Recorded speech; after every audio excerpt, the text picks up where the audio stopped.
ఈరోజు రెసిపీ వచ్చేసి potato fry. సింపుల్గా టేస్టీగా పొటాటో ఫ్రైని ఎలా చేయాలో చూసేద్దాం. రైస్ పప్పుచారులో కాంబినేషన్లో చాలా బాగుంటుంది. ముందుగా ఆలూని ఇలా పీల్ చేసి చిన్న పీసెస్గా కట్ చేసుకోవాలి. ఇలా ఉండాలి పీసెస్. 3 టైమ్స్ బాగా వాటర్లో వాష్ చేయాలి. స్టవ్ మీద ప్యాన్ పెట్టి ఆలూని వేసుకొని కొద్దిగా సాల్ట్, హాఫ్ గ్లాస్ వాటర్ వేసుకొని ఒక 30% ఉడకనివ్వాలి. వాటర్ అంతా ఇంకిపోయిన తర్వాత ఒక 4 టేబుల్ స్పూన్ ఆయిల్ వేసుకొని అంతా ఫ్రై చేసి మూత పెట్టి ఒక 1 మినిట్ ఉడకనివ్వాలి.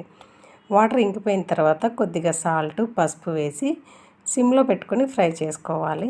1 టేబుల్ స్పూన్ కారము, ధనియాల పొడి, జీలకర్ర పొడి అంతా వేసి బాగా ఫ్రై చేయాలి. అంతా బాగా ఫ్రై అయిన తర్వాత ఫైనల్గా కొత్తిమీర, కరివేపాకు, పచ్చిమిర్చి వేసుకొని అంతా ఒకసారి మిక్స్ చేసి దింపేసుకోవడమే. చాలా టేస్టీగా ఉంటుంది.